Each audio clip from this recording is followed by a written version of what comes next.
Ұрпағымыздың тамырына нәр беретін мамандық иесін осы кішкентай бүлдіршіндерден бастадым.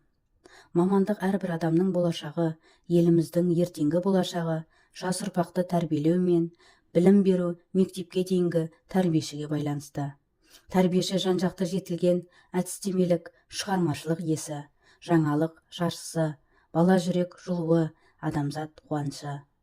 Балаларды таңертең балабақшада қарсы алып, олардың жағымды үндерін, сыңғырлаған күлкілерін естігенде бойым бір сергіп қалғандай болады.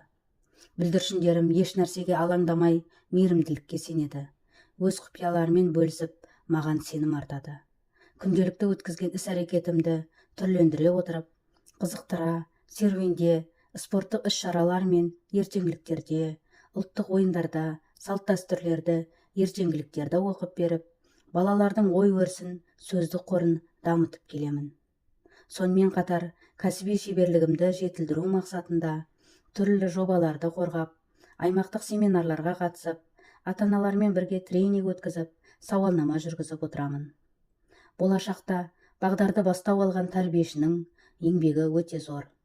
Мен жоғарғы тәрбиеші қабілетіммен, балаларға деген сүйіспеншілігіммен, жеңімпаздығыммен, мамандығымды қадір тұтатындардың бірімін.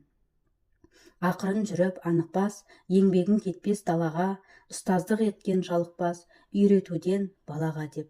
Абай атамыз айтпақшы, әр адам өз жадында ұстаған дұрыс. Егер шәкірттеріміз бір кірпіш боп қаланып, ұстаздан озып жатса, төккен тер мен еңбектің ақталғаны.